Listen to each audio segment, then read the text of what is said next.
Warner Brothers spent $7 billion building the DCEU and still failed. A decade of work, 15 films at the global box office, and somehow it was still a disaster. Now, with Superman reportedly losing money and Peacemaker receiving mixed reviews, the foundation of James Gunn's reboot is already shaking.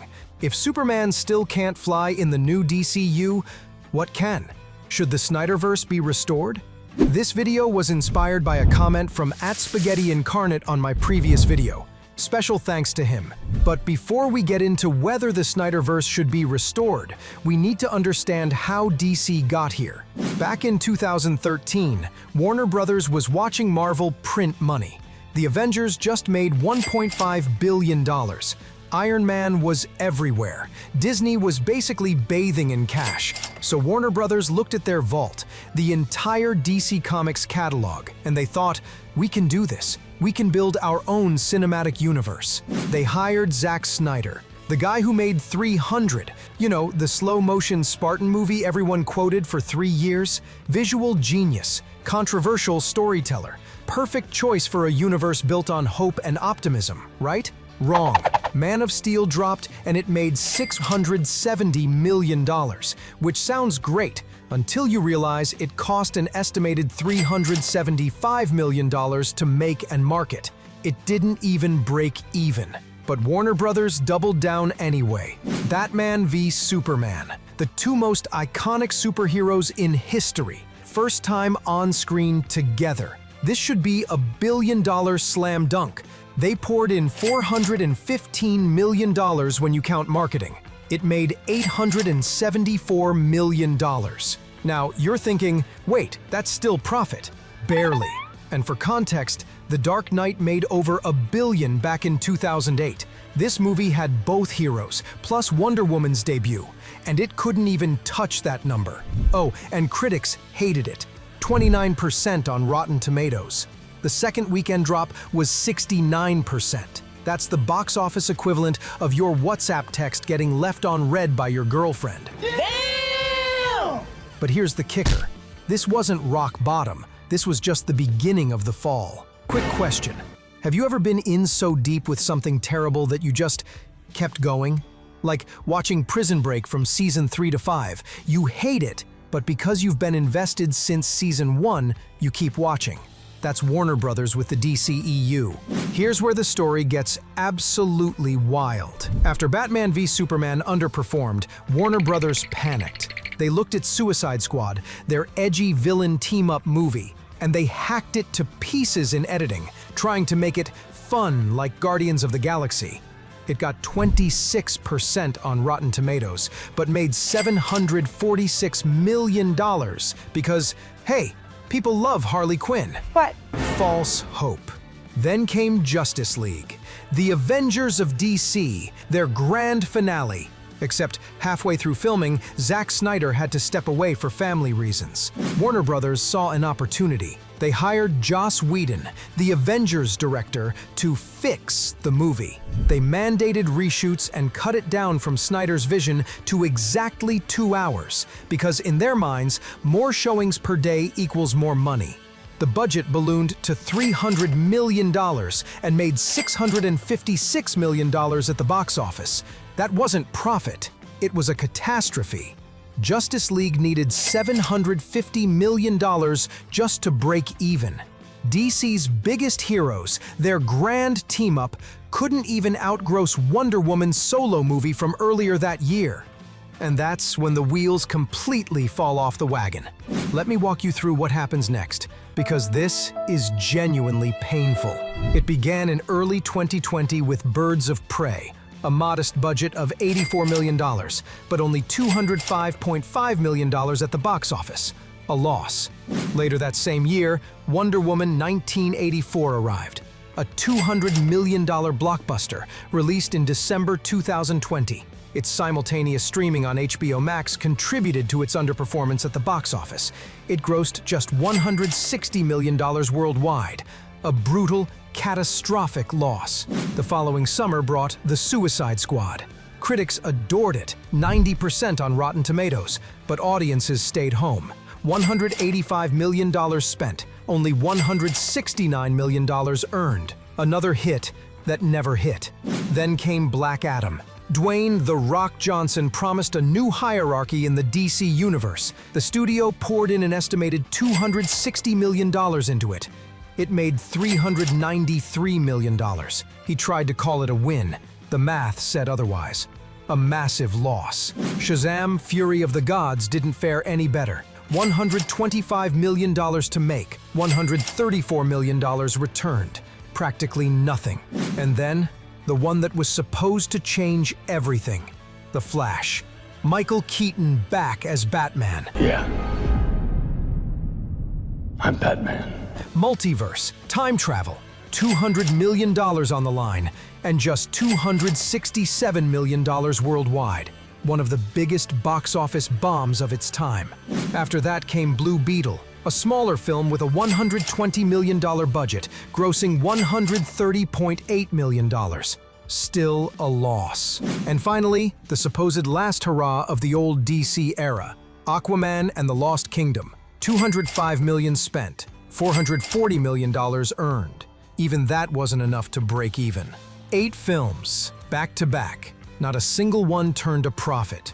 A decade of building, undone by 4 brutal years at the box office. The DCEU didn't just fail, it became a predictable disaster. At one point, it became so predictable that some industry analysts joked investors could bet against these movies and win. It was less a cinematic universe and more a financial black hole. Now, at this point, you'd think the story's over, right? Failed franchise. Move on. Reboot. Well, rumors started spreading online. Whispers that Zack Snyder's original cut was wildly different, darker, longer, actually good. That the studio interfered with his vision. The hashtag "Release the Snyder Cut" was birthed. Fans organized, shouted louder, pulled in celebrities, and kept the pressure on for years. And in 2020, Warner Brothers finally blinked. They announced they'd release the Snyder Cut on HBO Max. But here's the catch. Snyder's rough cut needed work, visual effects, reshoots, music. Warner Brothers gave him $70 million to finish it. For a movie that already existed, that already failed. On March 2021, Zack Snyder's Justice League dropped on HBO Max. It was 4 hours long. 4 hours. That's longer than Titanic. It's got an intermission and chapter breaks like it's Lord of the Rings, and people loved it. It's beautiful. 1.8 million US households watched it opening weekend. It beat Disney Plus's Falcon and the Winter Soldier. It became the 4th most streamed movie on HBO Max that entire year. App downloads surged. Subscriptions spiked. The fan movement generated 34.7 billion social impressions. On the day it launched, hashtag Restore the SnyderVerse, the new hashtag demanding the full 5-film arc be completed, hit over 1 million tweets. Serious critics who hated the theatrical cut gave this one 71% on Rotten Tomatoes. Fans called it a masterpiece, a vindication, proof that Snyder's vision was never the problem. Studio interference was. So, problem solved, right? Give the fans what they want. Finish the story, right? Here's the thing about fairy tales. They don't usually have spreadsheets. And when Warner Brothers pulled out the spreadsheets, they saw something very, very different than what the hashtags were saying. Yes, 1.8 million households watched the Snyder Cut opening weekend. Impressive. But let's do some math. HBO Max had 73 million subscribers globally at the time. 1.8 million is less than 3%. The hashtag movement? Analysts dug into the data. 1.5 million unique accounts drove 280 million engagements. That's real. That's passionate. But it's also a fraction of the mainstream audience you need to justify $200 million theatrical releases. It's the difference between a dedicated fan base and a blockbuster phenomenon.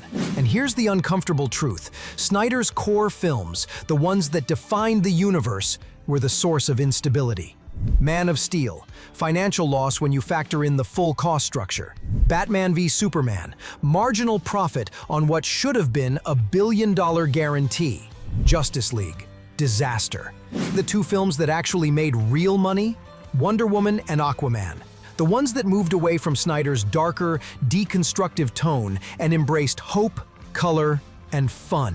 And then there's Snyder himself. Look, the man is a visual artist. His cinematography is stunning. Every frame looks like a painting. But let's talk about his track record outside the DCEU. It began with Dawn of the Dead in 2004, a modest budget of $26 million and a return of $103 million, a clear win. Then came 300 in 2006. $65 million went in, $450 million came out. A massive hit. But the momentum didn't last. Watchmen in 2009 burned through $130 million and only managed $185 million, a loss. Sucker Punch followed in 2011, costing $82 million and barely scraping $90 million. Another hit to the books. In 2021, Army of the Dead skipped theaters entirely. Netflix poured between $70 and $90 million into it, and 75 million households tuned in. A streaming win, but an expensive one. Then came Rebel Moon, Parts 1 and 2. A combined budget of $166 million. Part 2 opened weaker than Part 1, and neither delivered the kind of numbers Netflix had hoped for. See the pattern? Snyder hasn't had a clear theatrical box office win since 300 in 2006. That's almost 20 years. His films are big, they're divisive, and more often than not, they simply don't make their money back. But let's dig deeper, because this isn't just about money. It's about what these films did to the characters. Superman is supposed to be hopeful, inspirational, the guy who makes you believe in humanity. Snyder's Superman is brooding, uncertain, and in Man of Steel, he ends General Zod with a lethal move. The first time modern audiences see Superman take out someone on screen is in his debut film.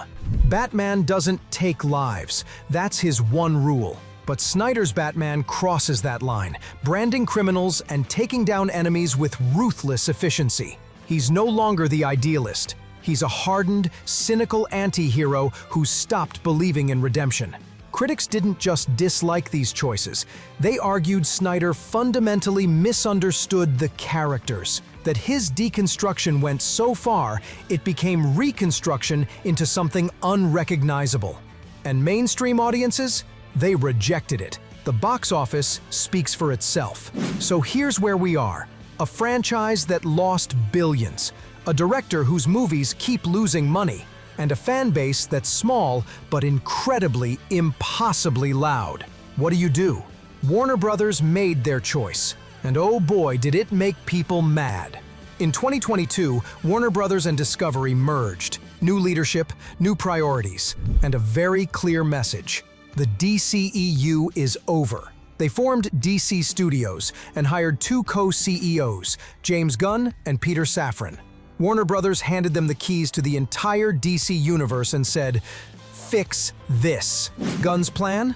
A full reboot. New Superman, new Batman eventually. One cohesive story across movies, TV shows, animation, and gaming. Think Marvel's Phase 1, but learning from the DCEU's mistakes. But here's the twist. Gunn's walked into a minefield. Because it's 2025 and superhero fatigue is very, very real. The Marvels bombed. Ant-Man and the Wasp: Quantumania underperformed. Even Guardians Volume 3, Gunn's own movie, made less than Volume 2. Audiences are tired of interconnected universes, of homework assignments disguised as entertainment, of CGI spectacles with no stakes. Gunn's first project, the animated series Creature Commandos, premiered in December 2024. It got positive reviews. It was renewed for Season 2. But the viewership data? 22 million minutes streamed in its first full week. That's modest. Some commentators noted that translates to a pretty small number of actual viewers. The next project on the slate was Superman. This was supposed to be the golden ticket, the clean slate, the symbol of hope that would save DC. Instead, numbers show it didn't deliver. Another expensive reboot, another loss. And just like that, the Gunverse has a Superman-sized hole in its armor. At the same time, Peacemaker Season 2 opened with a promising bump, but then lost viewers each week. The season finale, the lowest-rated episode, drew only about 435,000 households in its first 4 days, a drop of roughly 300,000 viewers, nearly a 40% decline from the premiere. Taken together, those numbers complicate the early momentum narrative. The new DCU has critical goodwill, but the raw audience signals are already showing slippage. Snyder fans are already taking notes. To them, this isn't just a rough launch, it's the prophecy playing out. The moment they can point and say, "See, we told you. You should have finished Zack's story." So let's cut through all the noise, all the hashtags, all the emotion, and ask the only question that actually matters. Should Warner Brothers restore the SnyderVerse? Let's break it down. First, let's be fair to the fans, because they're not wrong about everything. They're not just shouting into the void. They have receipts. Let's talk about them. Number 1, a proven audience. The Snyder Cut worked. 1.8 million households in a weekend is real engagement. 34 billion social impressions is real cultural impact. This fan base exists, and they will pay for content.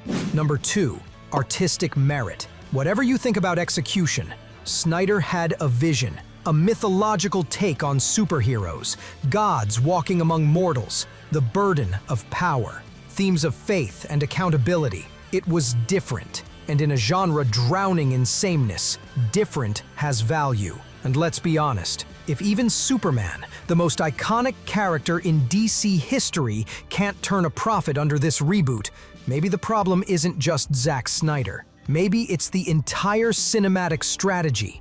Maybe the old vision deserves a second look. Number 3, studio interference.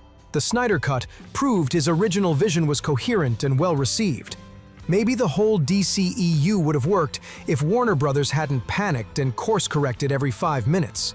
Number 4, unfinished story. Snyder had a 5-film arc planned. Fans know how it's supposed to end. There are storyboards online. It's genuinely frustrating to get 60% of a story and have it cut off. Number 5, alternate format viability. You don't need $300 million theatrical releases. Finish the story as HBO Max exclusives, or animated films, or comic books. Lower budget, lower risk, targeted directly at the fan base that will consume it. It's not crazy. There's a path here. But here's reality. 10 out of 15 DCEU films lost money. The final 8 films were all losses. This isn't a franchise that underperformed. It's a franchise that failed, catastrophically, repeatedly. Warner Brothers lost billions in potential profit and hundreds of millions in actual losses. Snyder hasn't had a clear theatrical profit since 2006. 18 years. His movies are expensive and divisive. Even his Netflix films are underperforming relative to their budgets. Yes, the SnyderVerse fanbase is passionate, but they're also small. Less than 3% of HBO Max subscribers watched the Snyder Cut opening weekend. You can't build a multi-billion-dollar franchise on 3%. The core criticism stands. Mainstream audiences rejected Snyder's interpretation of Superman and Batman. Wonder Woman and Aquaman succeeded because they moved away from his tone. The evidence suggests his vision is the problem, not the solution. Warner Brothers has already committed to James Gunn's DCU. Movies are in production. To reverse course and restore the SnyderVerse would mean running 2 competing universes simultaneously. That's a recipe for chaos. It would confuse the marketplace, dilute marketing, and signal complete creative instability to investors and talent. You can't do both, and they've already chosen. But with Superman's underperformance and big losses mounting, insiders say Warner Brothers Discovery may be preparing for a strategic sale or breakup. Reports suggest bidders like Paramount Skydance are already circling, leaving doubts on the new DCU. So here's the truth, and it's not going to make everyone happy. A full theatrical restoration of the SnyderVerse is not viable. The data says no, the strategy says no, the market says no. But, and this is important, that doesn't mean there's no path forward. The SnyderVerse fan base is real. They've proven they'll show up for streaming content. They've proven they'll generate buzz and drive subscriptions. So the smart play? An Elseworlds continuation. Finish Snyder's story as a Max exclusive. Not as theatrical tentpoles, but as prestige streaming content. Or adapted into animated films. Or into comic books, like DC did successfully with Injustice. This accomplishes 3 things. 1. Monetizes the fan base. Give them what they want in a format that matches the audience size. 2. Avoids marketplace confusion. Keep Gunn's DCEU as the sole theatrical brand. Make it clear the SnyderVerse is a separate, non-canon, what-if story. 3. Lowers financial risk. A $50 million Max series is a very different bet than a $250 million theatrical release. You satisfy the fans, you protect the main brand, you minimize risk. That's the only version of restoration that makes business sense. But here's what nobody's really talking about in all this. What does this whole saga actually tell us about movies, fandom, and art? Because here's the thing, the SnyderVerse debate isn't really about Zack Snyder. It's about what happens when art becomes a product. When stories become intellectual property. When fan passion meets corporate balance sheets. Snyder made movies he believed in. He deconstructed heroism in an era when everyone else was packaging it as escapism. You might hate his choices, but they were choices. Intentional, personal. And then the studio got scared. They Frankensteined Justice League, turning it into a tonal mess that satisfied nobody. They spent a decade zigging and zagging, chasing Marvel's formula while simultaneously running from their own identity. The result?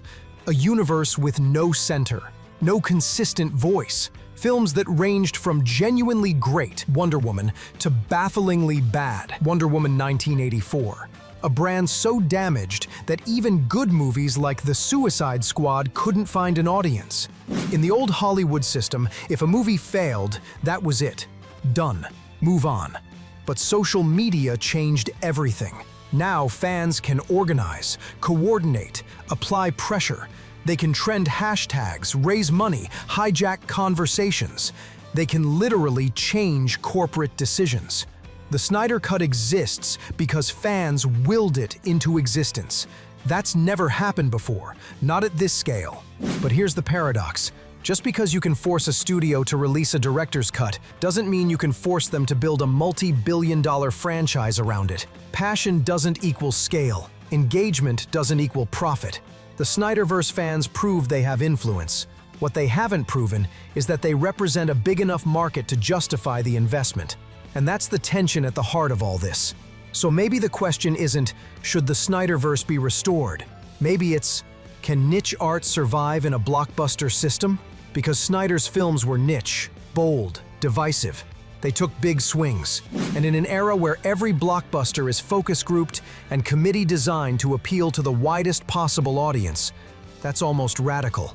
But studios don't fund radical. They fund safe. They fund proven. They fund returns. And that's not evil, it's economics. These movies cost hundreds of millions of dollars. They employ thousands of people. The risk is enormous. But it also means we get fewer SnyderVerses and more, well, formulaic content. Safe, predictable, profitable. And when something genuinely different comes along, something that swings for the fences and misses, it gets erased, rebooted, forgotten. Unless the fans fight for it. Let's start a riot. So here's where we land. The DCEU was a failure. By almost every financial and strategic metric, it didn't work. The numbers don't lie. But the SnyderVerse movement proved something important. That art can create genuine connection, that stories matter, that people will fight for the things they believe in, even when corporations say no. Should Warner Brothers restore the SnyderVerse? No. The data says no. The strategy says no. The market says no. But should they give those fans a conclusion in a smaller format? Yeah, probably. Because those fans showed up. They've been showing up for a decade, and there's value in that loyalty. James Gunn's DCU deserves a shot. A clean slate. A chance to build something cohesive that learns from the DCEU's mistakes. I genuinely hope it works. But I also hope there's space, somewhere, somehow, for Snyder to finish his story. even if it's just in comics, even if it's just for the fans who never gave up. Because at the end of the day, this was never really about superheroes. It was about people who felt something, who connected to a vision that the rest of the world rejected, who refused to let go. And in a world where everything is data-driven and algorithm-optimized and focus-grouped to death, that kind of passion is worth something, even if it doesn't show up on a balance sheet. So what do you think? Are you team #Restore the SnyderVerse? Do you think Warner Brothers should finish what they started? Or are you ready for the James Gunn era? Time to move on and build something new? Drop your take in the comments. And if you made it this far, you're clearly as obsessed with this as I am. So hit that subscribe button and check out my other video on why Snyder fans refuse to move on from the SnyderVerse. Thanks for watching. I'll see you in the next one.